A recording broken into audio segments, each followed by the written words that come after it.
안녕하십니까, 노선호입니다. 1월 3일 월요일입니다. 시청자 여러분 모두 새해 복 많이 받으시기 바랍니다. 새해 첫날 주식시장 그래도 나름대로 양호하게 움직임을 보였던 것 같아요. 코스피 지수 0.37% 상승을 하면서 2988포인트에서 마감을 했습니다. 코스닥 지수도 역시 마찬가지로 공교롭게도 동일하게 상승을 했어요. 0.37% 상승을 하면서 1037포인트에 마감을 했습니다. 그래서 시장은 뭔가 좀 차분하게 오늘 2022년도 첫 출발을 잘했다, 이렇게 말씀을 드릴 수가 있겠습니다. 국내 주시장 휴장이었던 때 이틀 동안의 미국 시장부터 잠깐 살펴보면요, 미국 시장은 이틀 동안 조정을 받았어요. 낙폭 자체는 크지 않았는데 나스닥 지수 같은 경우 금요일 기준으로 0.61% 정도 하락을 했고요. 다우 지수도 0.1%대, 그리고 S&P 500 지수도 0.2%대 하락을 하면서 이틀 동안 모두 다 좀 약보합권에 마감을 했던 게 특징적이었는데요. 그만큼 특별한 이슈 자체는 없었어요. 상승에 대한 모멘텀 자체가 부족했고, 그렇다고 하더라도 연말인데 매도에 대한 매도 압력은 크지 않고 그런 부분들 때문에 약보합 정도에서 마감을 했다, 그렇게 말씀드릴 수가 있겠습니다.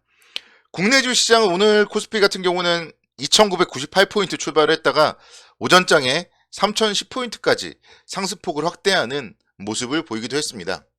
그런데 이제 거기서부터 또 작년에 우리가 봤잖아요. 작년에 사실 1월 초에 엄청난 급등이 나왔고, 그리고 나서 또 이제 투자자 여러분들이 2월, 3월까지 좀 상당히 힘든 모습을 보냈는데, 그래서 올해 같은 경우는 오전장에 잠깐 상승을 하는 모습을 보이다가 뭔가 좀 주춤거리는 모습, 이런 모습들이 오히려 중장기적인 관점에서 봤을 때는 괜찮은 흐름이 아닌가, 그렇게 좀 생각이 듭니다.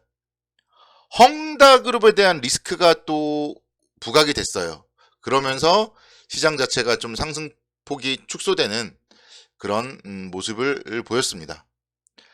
그러면서 시장은 좀 차분해졌다, 이렇게 말씀드릴 수가 있겠고, 또 오늘 이제 아침부터 사실 이 종목 얘기를 빼놓을 수는 없어요.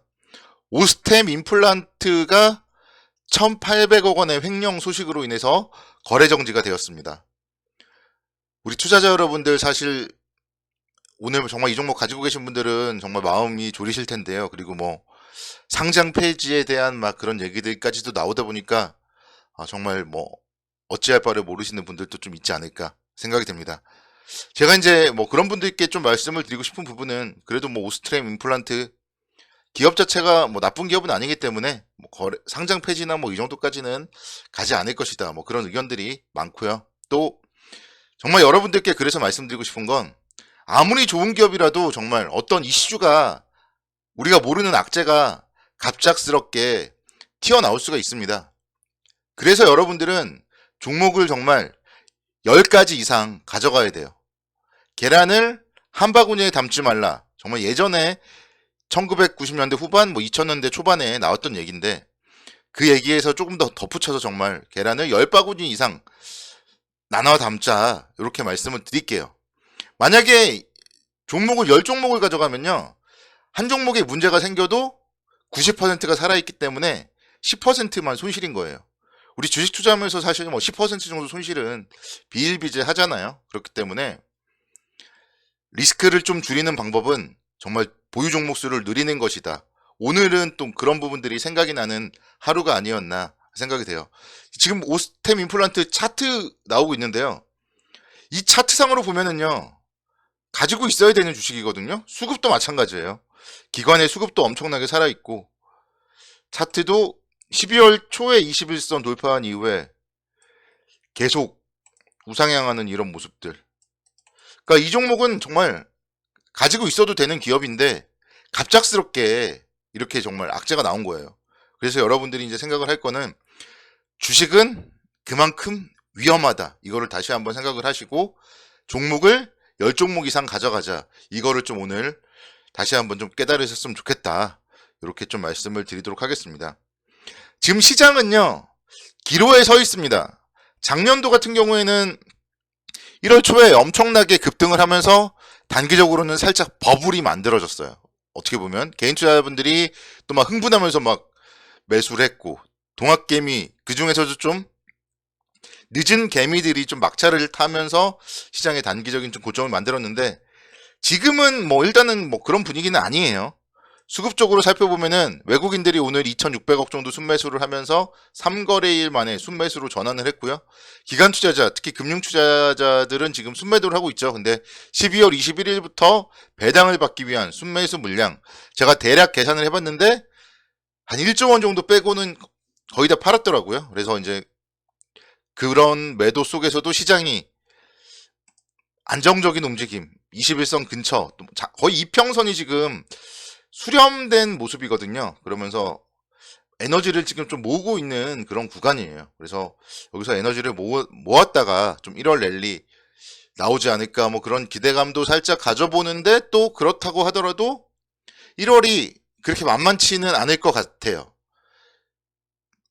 여러 가지 이슈들이 있는데 정말 대내적으로 여러 가지 좀 이슈들, 특히나 이제 수급이 꼬일 만한 이슈도 있고요. LG 에너지 솔루션의 상장이라던가 그런 이슈들이 있기 때문에 1월달 시장 좀 만만치만은 않겠지만 결국 지나고 보면은 이 1월달이 또 매수의 기회가 될 수도 있다. 이걸 여러분들께 좀 말씀을 드리고 싶습니다. 한국 증시 좀 큰 흐름상으로 보면은, 그러니까 1월달에 1월 랠리 뭐 이런 부분들, 1월 효과 이런 거에 대해서 여러분들이 뭐 기대를 하고 계신 분이 얼마나 있을지 모르겠지만 그 기대만큼 막 1월 달에 시장이 좋지는 않을 거라고 생각을 해요. 특히 작년도에 1월 달에 좋았었는데 올해 또 1월 달에 뭐 좋고 뭐 그렇게 연속적으로 1월 달에 좋진 않을 거라고 생각을 하고, 다만 이제 1월 달에 조정을 보인다면은 그때 잘 모아 나간다면은 분명히 올해 지나기 전에 웃을 수 있다. 그렇게 저는 생각이 듭니다. 그래서 시장이 좀 박스권의 움직임을 보일 때 오히려 대형주 위주로 좀 비중을 늘려가는 전략이 필요하지 않나 생각이 돼요. 오늘 같은 경우도 보면은 사실 시장에 테마주들, 막 게임주, 또 영상 콘텐츠 관련주들이 막 급등을 했어요. 일부 종목들이.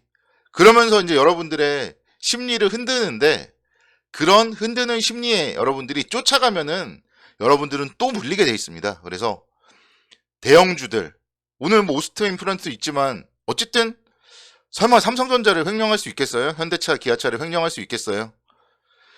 횡령할 수 있을 정도 규모가 되는 기업이기 때문에 횡령을 하는 거예요. 그게 이제 코스닥 종목들인 거고, 결국 대표의 신임을 받는 한두 명이 좀 좌지우지할 수 있는 그런 회사보다는 시스템이 잘 갖춰진 그런 회사를 투자하는 게 더 괜찮은 중장기적인 투자 전략이 아닌가, 저는 좀 그렇게 생각을 해봅니다.